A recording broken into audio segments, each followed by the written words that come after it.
अमेरिकी राष्ट्रपति Donald Trump के टैरिफ का असर झारखंड में भी दिखने लगा है।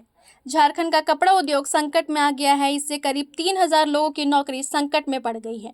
राज्य के कपड़ा मिलों का करीब 80% वर्क ऑर्डर कैंसिल हो गया है। Federation of Indian exports organisations के आंकड़े बताते हैं कि 2024-25 में झारखंड से अमेरिका को 1,193 करोड़ रुपए का निर्यात किया गया। यहाँ से मुख्यतः ferro alloy, roller bearing, automobile parts, mica, ला, स्टील उत्पाद, इलेक्ट्रिकल उपकरण और कपड़े जाते हैं। इसी साल झारखंड का कुल निर्यात 16,644 करोड़ का रहा। इसमें 7.17% अमेरिका को, 6.87% नेपाल को और 3.9% चीन को निर्यात किया गया। रांची और आसपास का क्षेत्र टेक्सटाइल हब बन चुका है। यहाँ ओरिएंट क्राफ्ट, अरविंद टेक्सटाइल्स, फेलेंसिया और अर्बन जैसी कंपनियां काम कर रही हैं। इनमें करीब 12,000 स्थानीय युवाओं को रोजगार मिला है। यही कंपनियां अमेरिका, जर्मनी और इंग्लैंड जैसे देशों को निर्यात करती हैं। अब पूरा सेक्टर खतरे में है। अमेरिकी राष्ट्रपति डोनाल्ड ट्रंप द्वारा भारत से आयात किए जाने वाले उत्पादों पर 50% टैरिफ लगाने का असर झारखंड पर भी पड़ेगा। यहाँ से हर साल करीब 1,500 करोड़ रुपए का एक्सपोर्ट होता है, जिसमें कपड़ा, लाह उत्पाद और हैंडीक्राफ्ट सबसे ज्यादा है। सिर्फ अमेरिका को ही करीब 275 करोड़ रुपए का निर्यात होता है। सबसे ज्यादा संकट कपड़ा उद्योग पर आने वाला है। यदि निर्यात में भारी कमी आती है तो आने वाले महीनों में करीब 3,000 लोगों की नौकरियां खतरे में पड़ सकती हैं। सिर्फ कपड़ा उद्योग में ही 2,500 लोग प्रभावित होंगे।